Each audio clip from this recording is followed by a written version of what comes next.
you want it to be very open kind of scenario, so that if something goes wrong, you can replace it easily. Then you want to see some variable, you just put your oscilloscope probe and you can see it easily, right? So those things, that's why we made it quite open. So I can show you, this is the driver circuit part that I was referring to.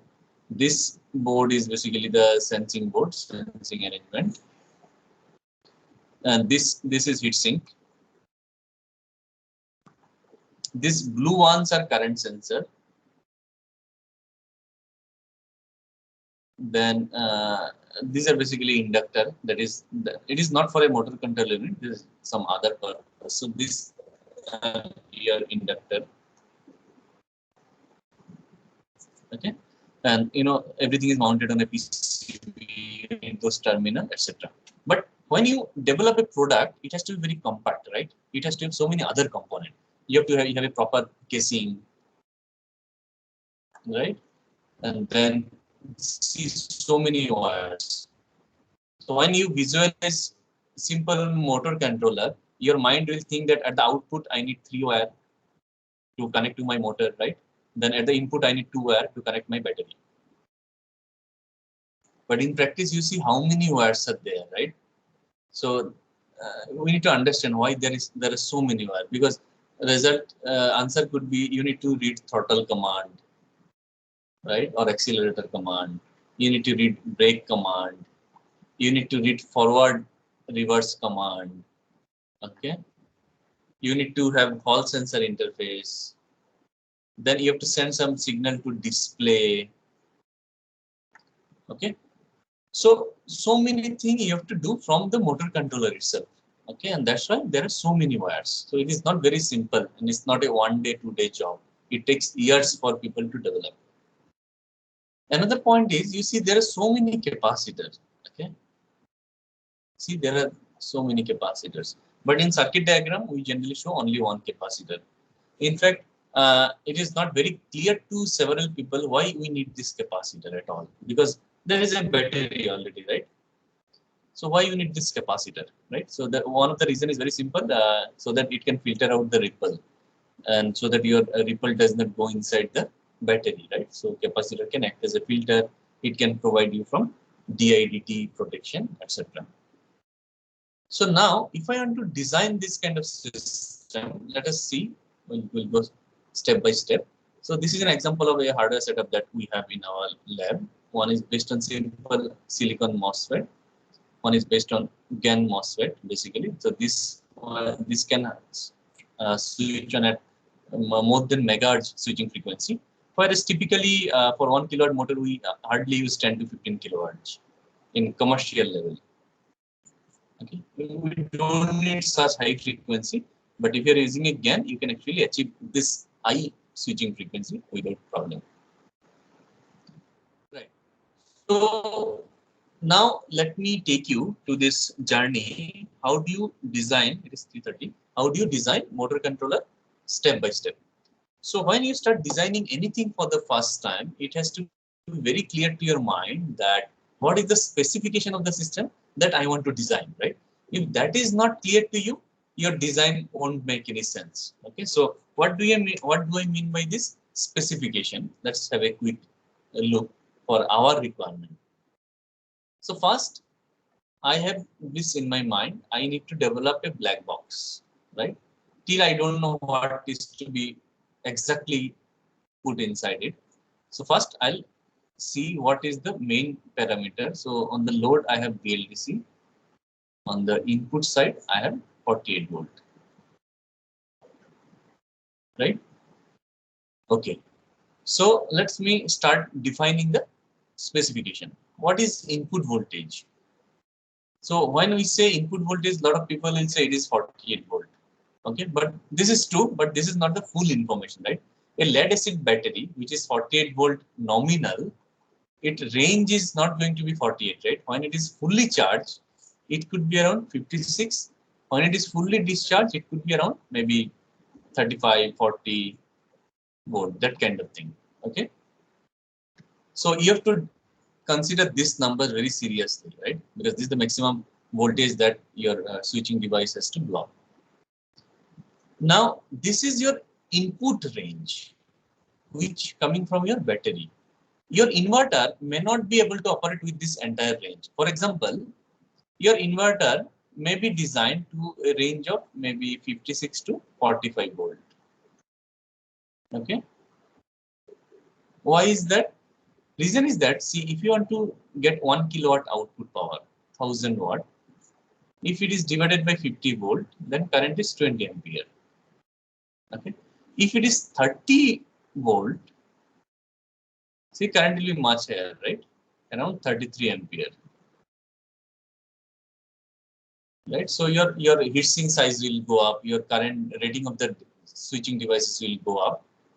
So generally, this is also defined that what is the desired operating range of your inverter. Okay, you cannot have an inverter designed for cater an infinite range. So I have my lower voltage, I have my upper limit, and in this point, my inverter is supposed to work. I cannot design an inverter to take infinite voltage, right? So this will define my upper limit and lower limit.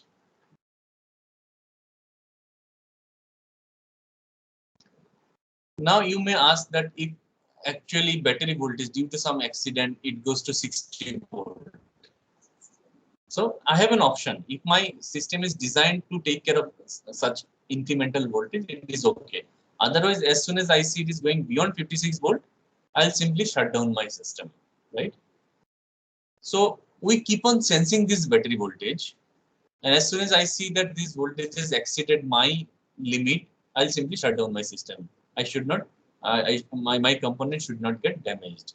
Similarly, when your voltage is going below a lower limit, again, I'll disconnect. I'll shut down my system, right? So this is coming from your voltage requirement. What about power requirement? So we know continuous power requirement is around 1000 watt. Peak will be around 2 kilowatt. But this is for what time? That is again very important.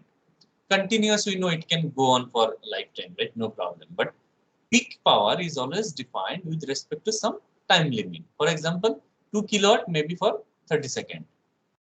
Okay. Otherwise, if I allow 2 kilowatt to flow for a long time, then again my heat sink size has to go up. My other rating will go up.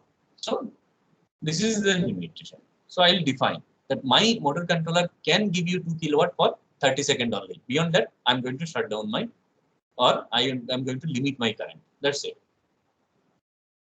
Why power rating is important? Because from there you get current rating. Right?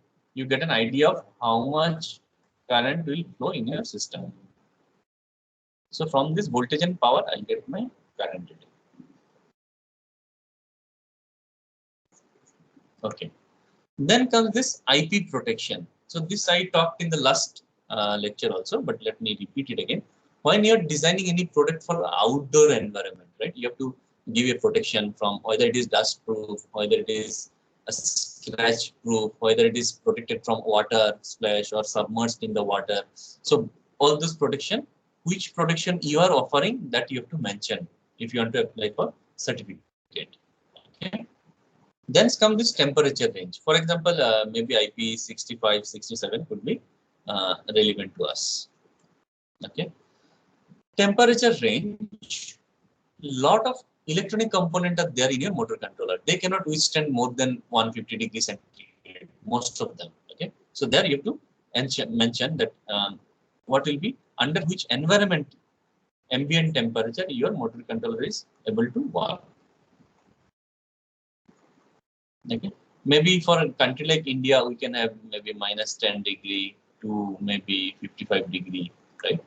This is environmental range. Some countries may need minus 45 degree, right?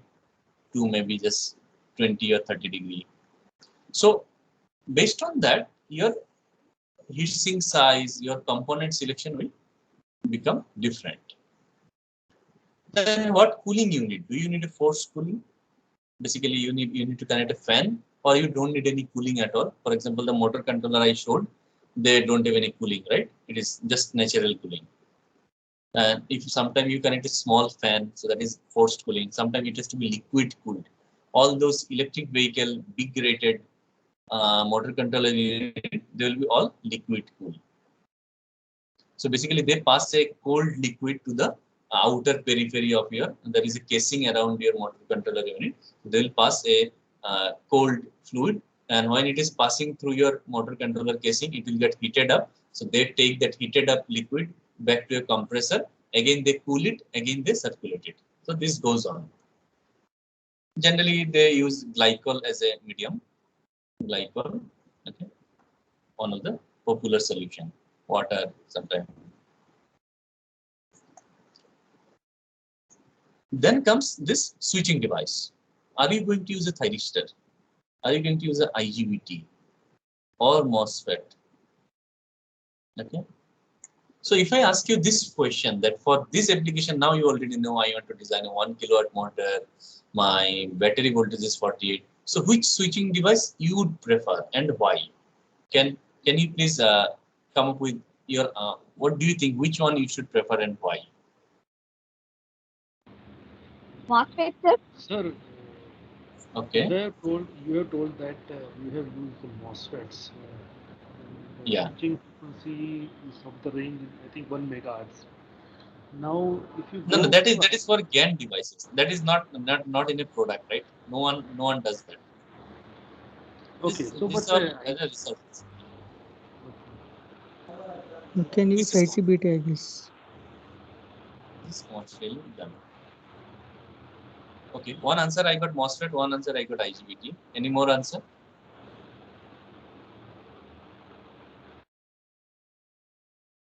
Would anyone like to share how do you decide which one you should use? How do you decide that? A power rating and switching frequency. So see, for example, if I give you my power rating is just 100 watt and switching frequency is just 10 kilowatts, okay?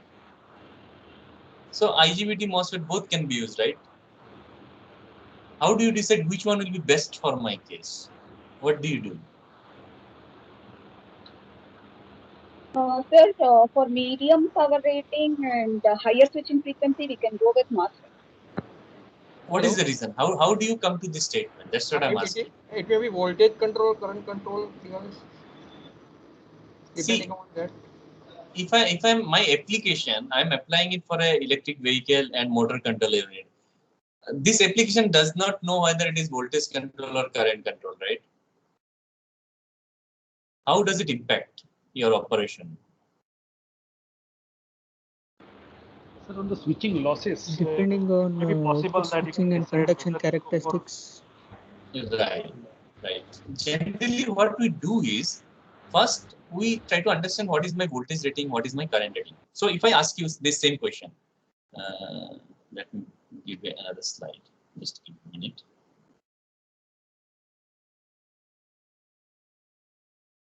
Let me put one more slide. Actually, today my mouse is also not working. That is the no. I'm going to right click. Ah, okay. I'm actually writing and that pen I am using as a mouse now, and that's why this problem is coming.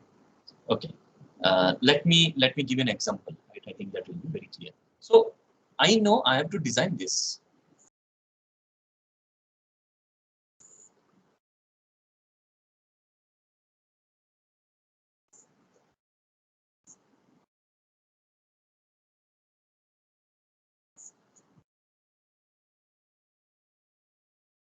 So these are the six switching device, and I know I have a motor, star connected motor. And yeah, of course, this line you can join, and roughly this is okay. This voltage I know maximum is 56 volt. Roughly, power rating is 1 kilowatt continuous. Let us think about 2 kilowatt directly, peak, because this has to be designed for peak rating sometime.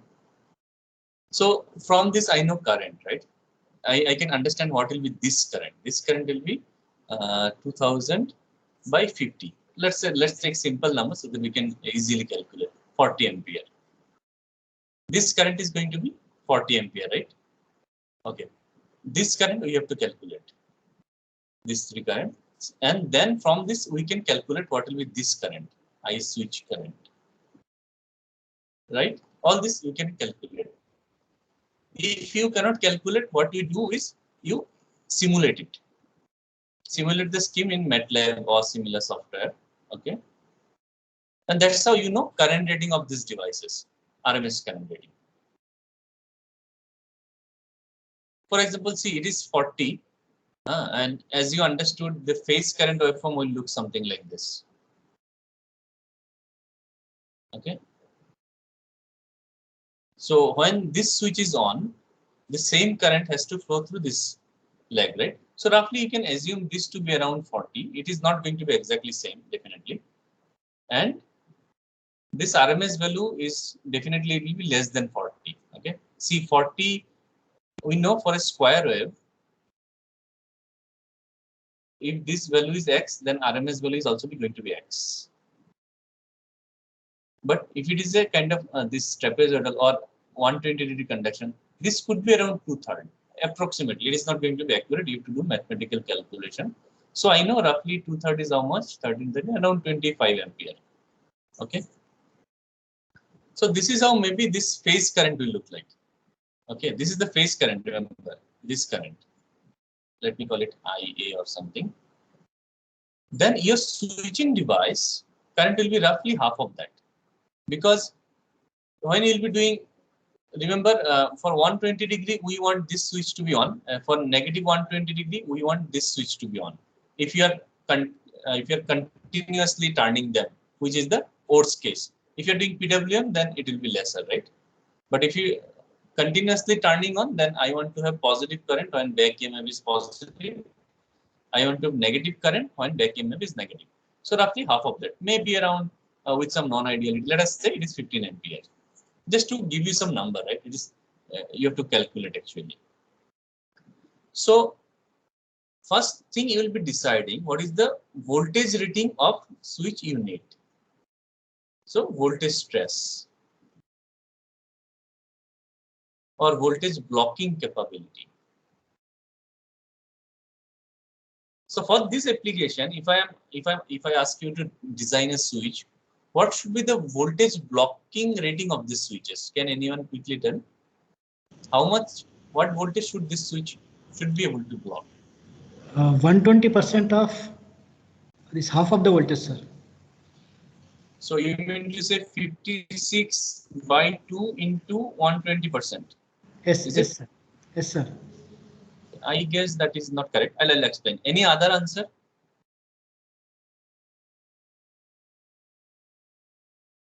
Any different Half of answer? the input voltage. So 56/2, right? Yes. Okay. Unfortunately, that is also wrong. Any other answer? Let me explain what I. Huh? Yes. Okay. 56 volt. Yeah, it is close, but practically it is also not feasible. I mean, but theoretically it is exactly same. See, what do you mean by blocking voltage? Blocking voltage for MOSFET is basically when the device is turned off, how much voltage will appear across it. Okay, that it has to block because it cannot conduct, so it has to block that voltage. So now, what is the worst case scenario? When S1 is turned on, the circuit is something like this. S1 is on, means it is short circuited, right? It is assumed that ideal. Then this is S4. S1 is turned on, so it is conducting. I'll assume it to be kind of shorted. Okay. So this entire 56 voltage is coming across this S4. Okay. That is the worst case scenario. Now this is very ideal scenario. Okay. In real practice, there will be some parasitic inductance here. This voltage may get some variation, a lot of things, right? So you need to put something called safety factor.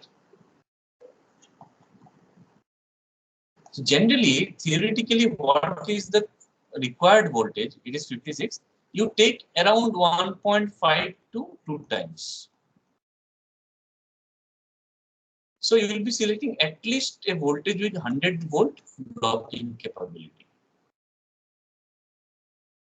Not less than that. Otherwise, simply your device will not. Okay. You may say that I will use a 70 volt MOSFET, which is higher than 56. What is the problem? You know, theory and practical things are not very not exactly same, right? So one of the thing is that I can assure you, if you are using a 70 volt device, simply it will get damaged. What is the reason? When you draw circuit diagram, a lot of non-idealities you are not considering at all. Okay, so I'll give you an example. The wire that is connecting your battery to the inverter, it can be a 3-foot long wire. Okay, it will have small inductance. In fact, the point where you are mounting your switching devices in the PCB layout, there will be some inductance. These are not intentionally added; these are parasitic. What is the problem with this? This will be very low, maybe 1 nanohenry, 10 nanohenry in that order, very, very low. Okay. But see, when you are doing some switching, that 40 ampere current is passing through this inductor. But as soon as you are turning off the switch, there is a LDIDT problem. Most of you must be knowing, right? Inductor current should not be suddenly broken, right? Should not be discontinuous. So, but here you are doing high frequency switching. 10 kilohertz, 20 kilohertz, 50 kilohertz, right? So at that speed, you are doing turn on and off. So this DIDT is very, very low. As a result, even though this L is very small, this voltage VL is LDIDT, that is actually pretty high. And that depends on your design, of course. So now, in addition to this 56 volt, you have to deal with this voltage also. That VL, LDIDT, that will also appear across this switch as a KVL, right? So this, you must have sufficient margin. First, your PCB layout has to be very good so that this inductance is as low as possible. But even the best designer of the world, he or she cannot eliminate this inductor. Okay, this will be there, whatever small it is. So you must ensure some margin in your voltage rating. Okay, same goes with your current rating. Whatever current you are calculating or you are simulating, you get that current value, and you keep some margin, and that is how your voltage current rating is decided. Okay. Now, for this kind of application, then what you do is that I know voltage rating and current rating. What I'll do next is I'll calculate what is the loss in the system that is going to come. Okay. So how do I estimate loss?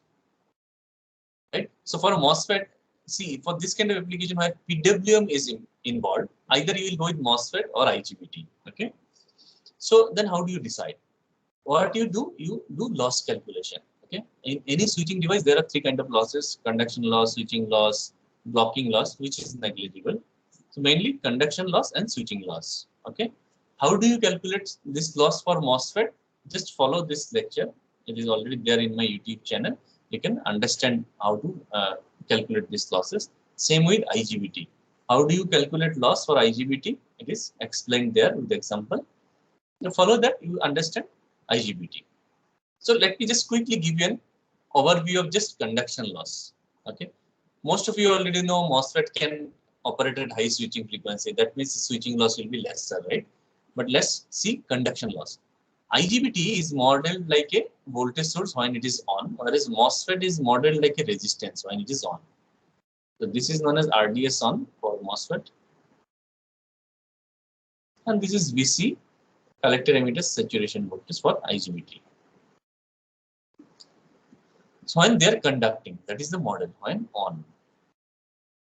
So typically for this kind of voltage rating, this could be around 1 volt. Okay, this could be around hardly 10 milliohm. So now you pass current. Okay, for example, let's say I am for this you have to take into I average. This you have to take I RMS square. Right, this all comes from your basic electrical engineering. Right, resistance loss is heat loss I square RMS, and average power is always this is a DC voltage source. So V average and I average. So just take the current to be 10 ampere. You see, this is 10 watt. Take this current to be 10 ampere, 10 into 10 into 10 into milli 10 power minus 3. How much? 1 watt. Okay. So you can see this number. Straightforward conduction loss, right? So you see there is a huge difference, and you already know MOSFET switching loss is going to be lesser, right? So for this application, MOSFET is superior as far as loss is concerned. Fine. So you can just do this simple calculation. But MOSFET problem is that its RDS on actually varies in proportional to voltage, that rating square. So, you know, initially, if you want to plot it, RDS on as a function of switching voltage drop, it may look something like this. So, till certain value, RDS on is considerably less, but after some time, voltage rating is 100, 300, MOSFET is okay. But beyond that, 400, 600, MOSFET nowadays is not very popularly used because RDS on goes quite exponentially, right? So there, IGBT is more preferably used. So some of you already told this for medium power application. See, when people go with medium power, your voltage has to go up, right? Reason is current has to go down. Otherwise, your conduction loss will be tremendously high. So for medium power application, and so maybe IGBT is the good choice. But for low power application, especially for low voltage application, MOSFET is the number one choice. What is the time? 3:50. Okay. So this is how you decide which switching device to use. And once you decide the switching device, then what you do, you complete this loss analysis. Okay. And then from the loss analysis, you calculate what is the heat sink size, right? Because whatever heat loss is there in your switching devices, that will develop heat. And you have to dissipate the heat into the environment. So bigger the cross-sectional area of the heat sink, it will be easier to dissipate heat. So how do you decide what is my heat sink requirement? Again, this is the basic equation, and you follow this YouTube lecture, right? If you're interested. So this will tell you and how to get this heatsink size. Once you are done with the heatsink size, then you have to do thermal analysis, right? In our prototype design, we never do that. Let me be very clear with you. But when you want to develop a product which has to be run in environment, in a real road for a long time, right? It is not just when we develop a prototype in our lab, sometimes what we do, we run it for 10 minutes, 30 minutes, we take some result, maybe write a paper, show it to someone, and then mostly it is done because right? But in a practical scenario, your solution has to work for a longer time. So you must see how it behaves when you are operating at a longer time, right? So then you do this kind of thermal analysis. So you already know what is the loss in your system. You model it in a proper software, and you do this thermal analysis. You see what maximum temperature your converter is reaching, right? Then you understand if it is going too high, you have to increase the heat sink size, and that's how you do some iteration. Okay. So from theoretical analysis, you know heat sink requirement is this much. Then you put it in a this kind of thermal analysis. You see whether it is doing fine or not. Then either you increase the heat sink or decrease, and that's how you finally come to the heat sink size. Okay. Right. Also, this capacitor, as I told, is very important. How do you select capacitor? You can follow this link. So again, I'll be sharing this lecture with you, so you can later on, if you're interested, you can get all this details. Okay. So let me quickly do it. So once you are done with this basic study, the heatsink is very important from size information also, right? Of your product. Again, when I'm developing a prototype in my lab, I'm not bothered about the size. But when I'm mounting it on the vehicle, my size has to be very compact. It has to be lightweight, right? So I cannot have very high heat sink. Heat sink will add a lot of cost and volume and weight to the system. Okay. So I do this thing, and then I come with what is the most compact solution without compromising safety, right? So that is how you do it. because in the specification document, you have to mention what is the size requirement of your system. Okay, dimension and void. That is very important. Maybe your customer will mention you this, that I want your motor controller to be within this size and within this volume. Okay.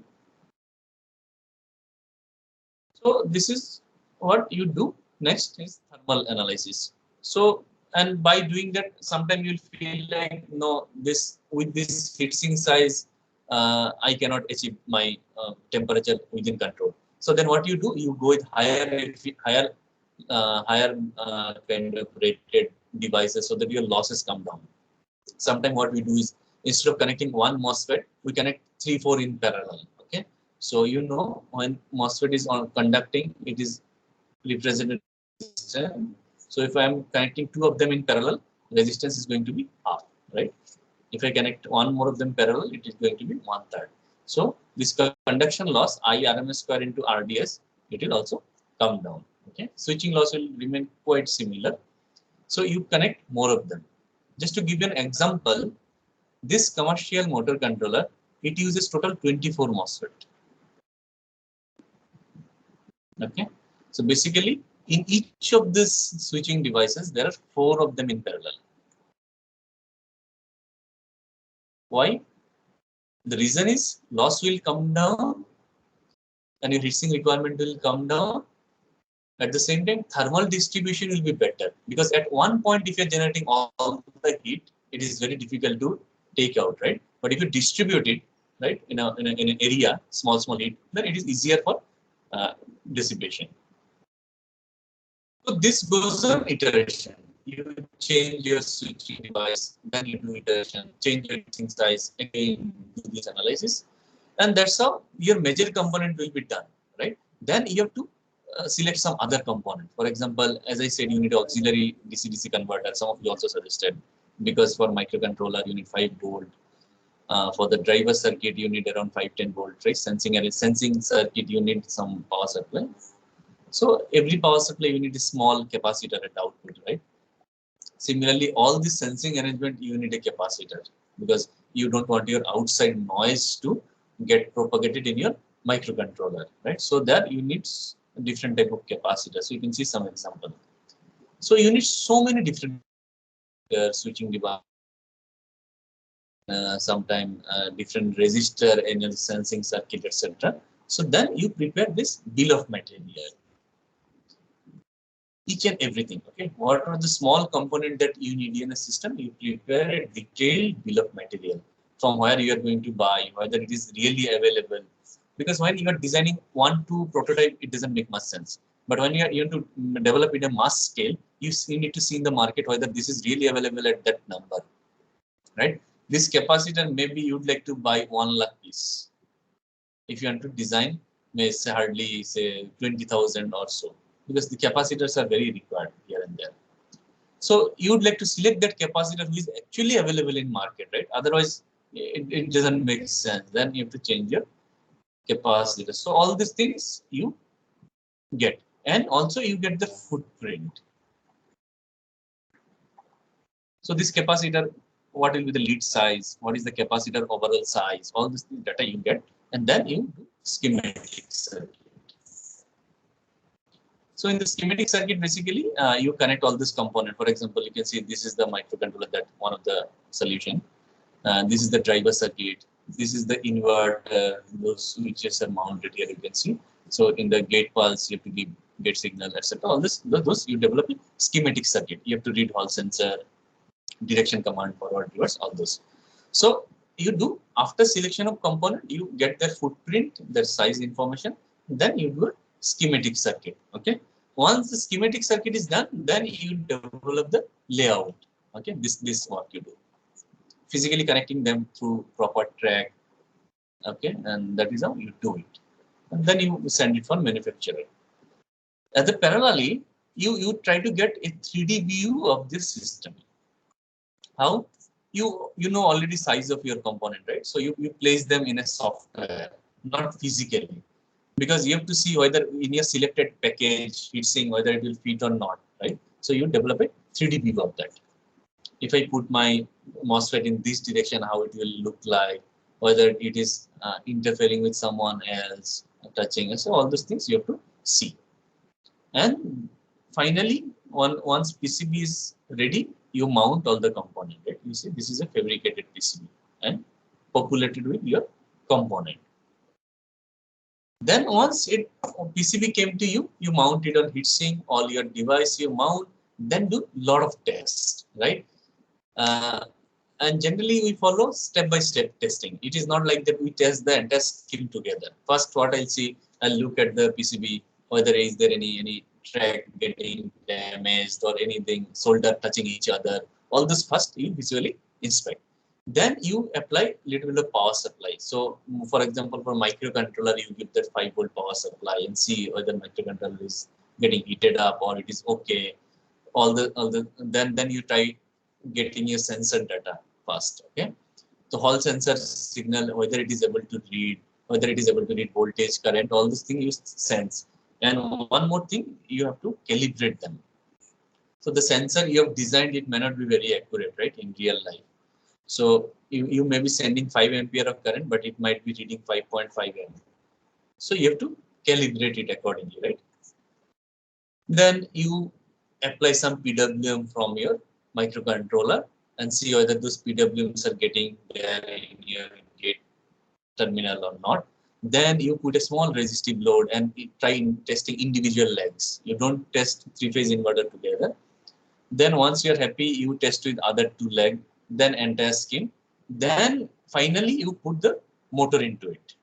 Okay, run the motor in open loop first, then do closed loop. And when everything is done, everything you do in your lab actually first, in a motor test bench. You don't put your motor controller directly to e-rickshaw or a vehicle, right? You first do in a motor test bench in your lab under controlled environment. And then you will see that after testing, some component will get failed, some wrong choice you have made. This will definitely come. Okay, power rating of sense resistor is less. Some PCB track is getting heated up because you have selected wrong track to it.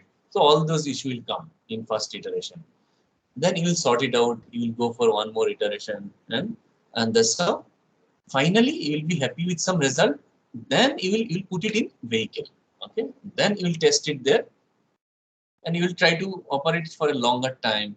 Then you need to see this EMI EMC compatibility, right? A lot of high frequency signal are there in your system, whether they are affecting someone else nearby or whether someone else is affecting your signal conditioning, etc. All those things you will be testing, and eventually you'll see whether your desired objectives are met or not. You might wanted a 2 kilowatt motor, so whether it is really able to take 2 kilowatt, whether it is able to accelerate your motor properly, all these things you check. And so on, you also create some fault scenario, right? For example, accidental reverse, you connect the battery in reverse polarity, see whether your motor controller is able to protect it, sometime in rush current. So all those things, several protection features you have to include in a motor controller. So you create this fault, because it is always better to check in your lab, right, before putting it in the vehicle. Otherwise, there will be potential risk, right? So once you are happy with them, you then go for certification. So this automotive research association in India, it is there in Pune, one of the certifying agency where you have to submit your solution, and then if it is passing their criteria, you have to you'll get certificate. Okay. So I think this is 4 o'clock and 5 minutes, maybe another 5 minutes. So let me stop over here. If you have any question, I'll be happy to address at this point. Of course, some point I may not have touched in detail. If you have any question, please let me know. And if you don't have any question, then maybe we can wind up because there is one more lecture. And these are the different protections that you have to incorporate in your system, or this over current, over voltage, under current, under voltage, all these things I have just included. How do you sense the temperature? How do you sense all signal data? All these things I've given some solution. You can look into them. At the end, there is a bibliography section where some of these design examples will be there. Okay, so you can just look through them, and that's how you can get them. So I think let me stop over here. If you have any question, I'll be happy to answer, or else you can write to me also. Okay, so with this, thank you. If you have any question, I'll be happy to address. Yes, let me check whether you have any question. Sir, is this simulation for drive cycle analysis will it be helping at any stage after making this one? Can you please repeat? I understood you are asking something about drive cycle. Sir, using simulation in the drive cycle analysis help at what stage should it be done? Drive cycle analysis. While making this prototype, at what stage should we do the simulation for drive cycle analysis? You are talking about simulation of drive cycle analysis, is it? Yes, sir. Yes, sir. How does it help in making the prototype, or is it simulation different from the making of this prototype? Actually, your voice is breaking, and that is the reason How I'm does getting it? it. How? Sir, I'm saying that how does the simulation in the prototype, especially right? Actually, some other people has turned on the mic, and that is the reason I think I'm not listening to it properly. I can hear that you are saying about drive cycle. Sir, Can anyone else please who understood this question you can tell me? at what stage of the making of this e-bike will that simulation of drive cycle will it help in that, or is it a separate thing apart from making this hardware? Okay. Yeah. So what I understood is that this drive cycle analysis, whether it is helpful for motor controller development, is it? Yes, sir. Yes, sir. Yeah, it is important, but it is not very crucial for motor controller. It is this drive cycle analysis. It is very crucial for range estimation and your supervisory controller. I'll tell you what is exactly that. But it is important from motor controller whether you will see whether it can take regenerative braking, whether it can accelerate faster or decelerate faster. But those things you can do without drive cycle also. Okay. You can individually test them. How fast it can accelerate, whether it can actually do regenerative braking. For all this, you can do simple testing. You need not go through an entire drive cycle. But that is important for range estimation, supervisory control. More important. But if you have time and if you have interest, definitely you can do it. At prototype stage also you can do it. Basically, in fact, we also do the same thing. So, what generally in our motor test plan setup is that this is the motor that we want to test, and this is a test motor,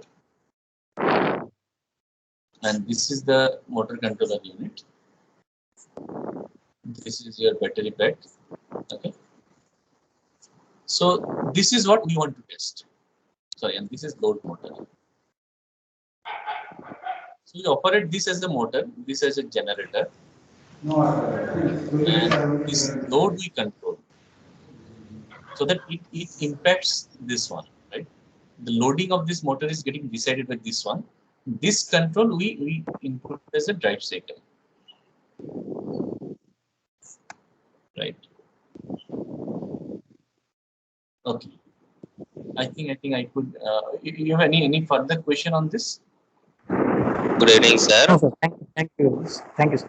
Good evening, sir. Good evening. Sir, in control algorithm only PWM is sufficient or other control algorithm? So what are the recent control algorithms, sir, which is used in BLDC or PMSM? Okay.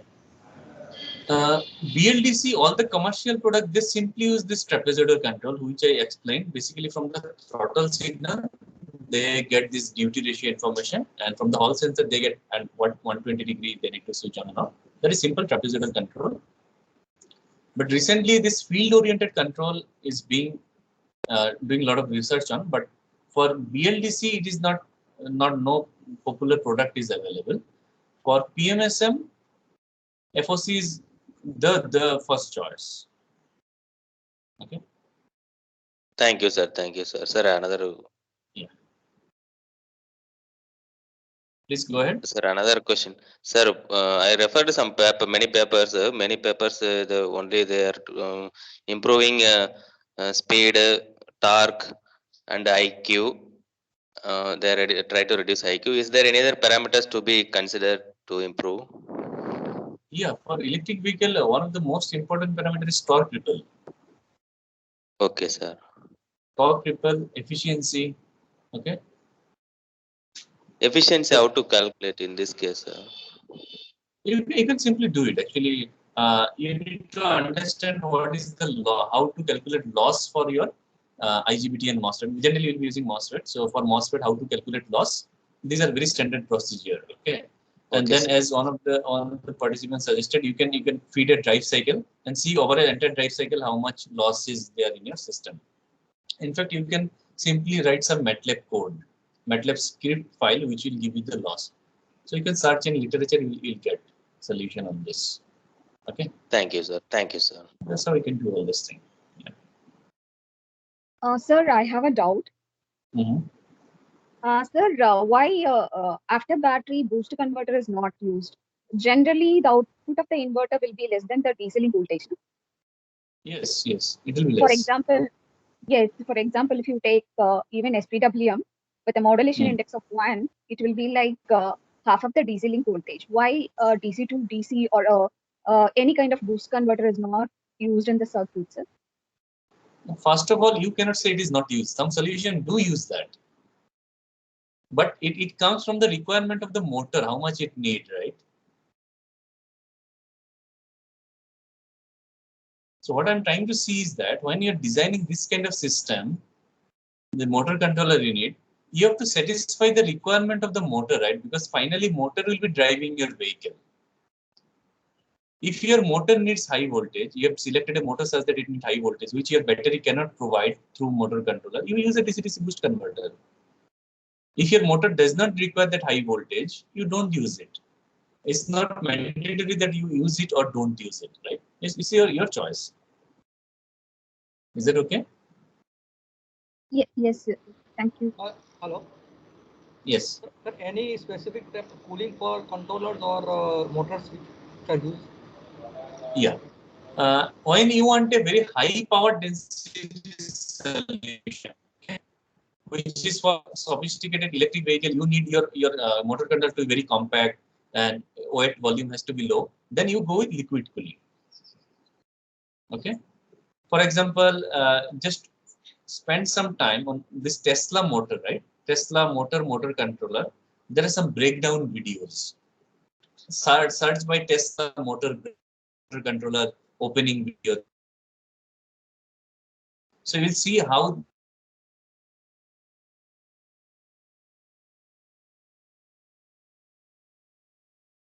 those parts, okay, those are used as a cooling material there. And for low cost solution like e-rickshaw, you don't use any cooling, right? It is not very sophisticated thing and very low power system, so you don't need cooling. Natural cooling is good enough. So depending on your application, you can go from natural cooling to forced air cooling to liquid cooling in the stages. All commercially high performance electric vehicle, they go with liquid cooling. Okay.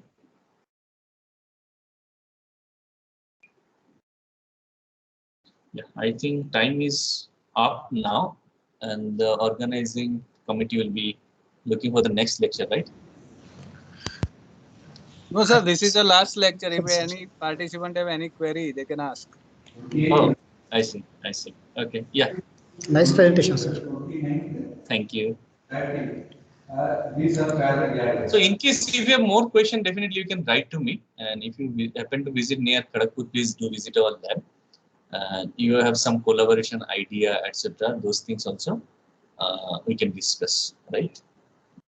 Some other day maybe. I guess, yeah. After 2-hour lecture, everyone generally is very tired, and especially after lunch session, it is very difficult to concentrate. So I'll be sharing with the slide, and after going to it, maybe you can see the recording also. I think that is being done. So if you have any query, you can write to me, and be happy to answer. Okay. Sir, any simulation of e-vehicle you have can share, sir? Yeah, I have some simulation, but I think right now if I open it, in fact, I wanted to show maybe you can see this MATLAB screen, right? So this is my BLDC motor model basically. So you can see this Hall sensor. Is it visible, this MATLAB simulation file? Yes, sir. Mhm.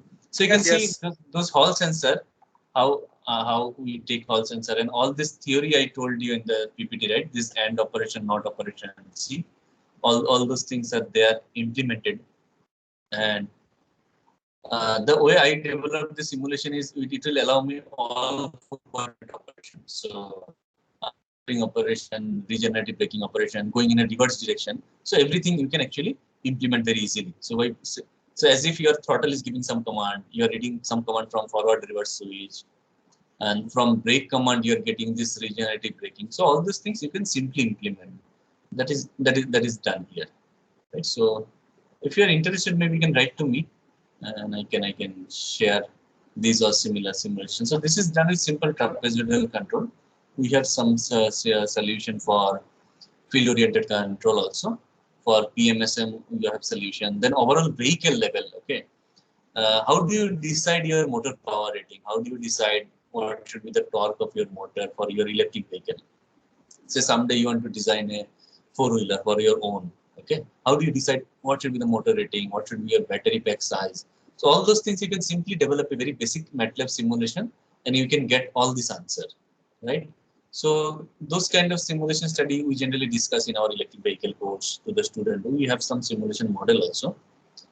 So maybe if you organize similar other topic in future, I'll be happy to share all those things in detail, because that needs some time, right?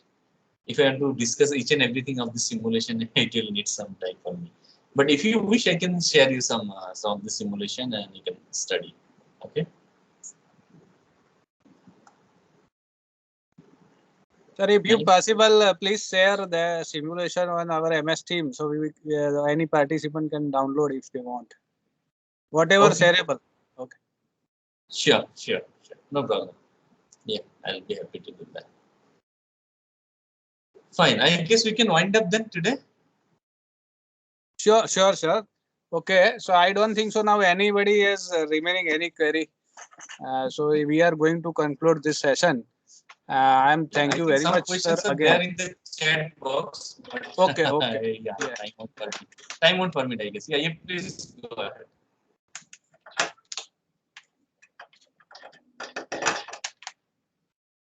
Yeah, Professor, please go ahead. Maybe you would like to conclude, right? Okay. So thank you very much, sir. Within one call and one email, sir accepted our invitation and delivered 2 excellent lecture.